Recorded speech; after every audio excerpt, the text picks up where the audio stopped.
Hello and welcome to your in-depth weekly horoscope for week commencing the 27th of March for the Sun or the Ascendant.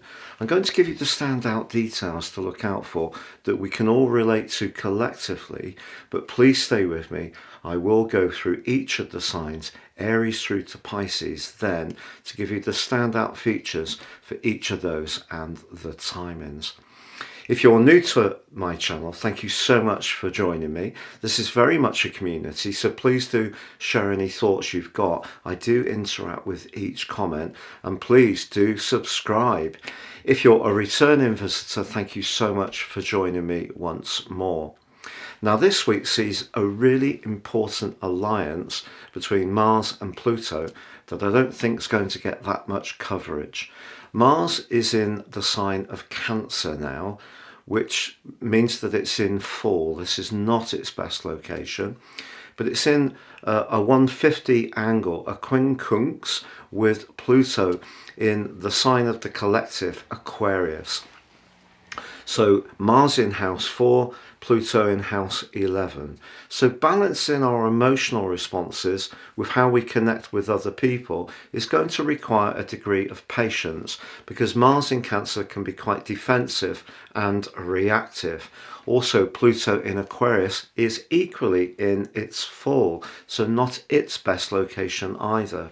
So this is a week that when we're discussing anything to do with groups or friendships, committees, we just need to try to be as calm as possible.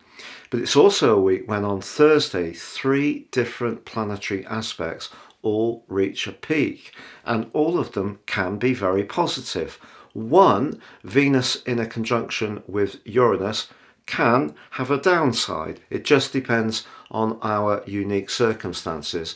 But certainly the conjunction between Venus and Uranus pushes us to think about our relationships or our finances in a fresh way. So if things have got a little bit stale in terms of our approach, Uranus is asking us to be a little bit more radical, but it also can give some people the push to separate from someone they may have been close to. So it does have that potential for a downside, as well as the potential for innovation.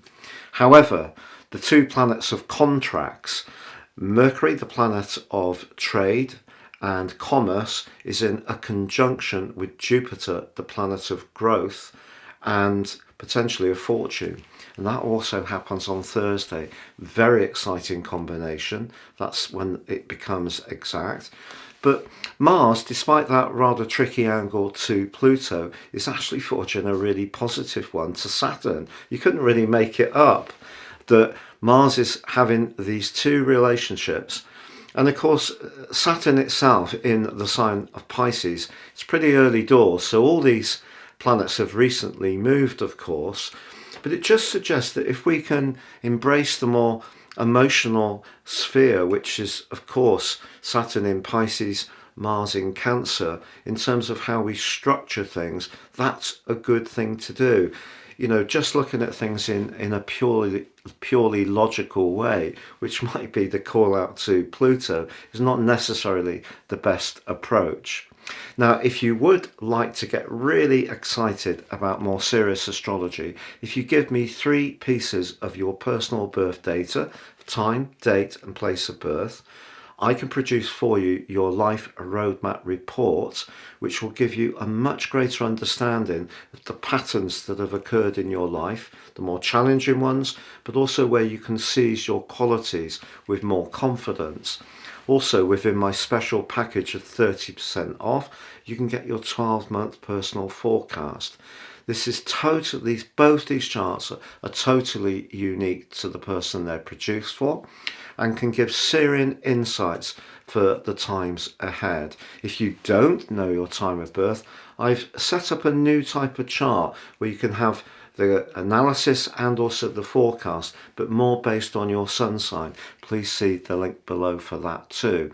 Finally, if you would like your free daily horoscope fired to your device each morning, please see the link for that too underneath this video. So Virgo, with Saturn now in your sector of relating, and also where you come into contact with others, it will give you a very business-like approach to those interactions with others. Now this week, Saturn forges a brilliant angle to Mars in your sector of friendships or group alliances. So where you have connections that you feel you can really rely upon, that are firm and stable, they can really flourish. What could be a little bit more challenging, however, is that if there are certain involvements you have that seem to have quite a lot of politics around them, Pluto's angle to Mars may be a little bit less positive. And with Venus applying to Uranus at the heart of this week, perhaps this will be a time to have a frank heart-to-heart, particularly around a personal relationship. The truth of what your relationships are about can really be exposed by this combination. But of course, the collection of energy in the sign of Aries is all about change. The 8th house is about fundamental evolution. But the practical side of that, Mercury conjunct Jupiter, could have some kind of positive influence in terms of an insurance policy, some kind of business interest, some kind of good fortune could manifest at the heart of this week. But essentially the big picture is you are being asked to evolve at this time and not just stay with what you strictly feel comfortable with.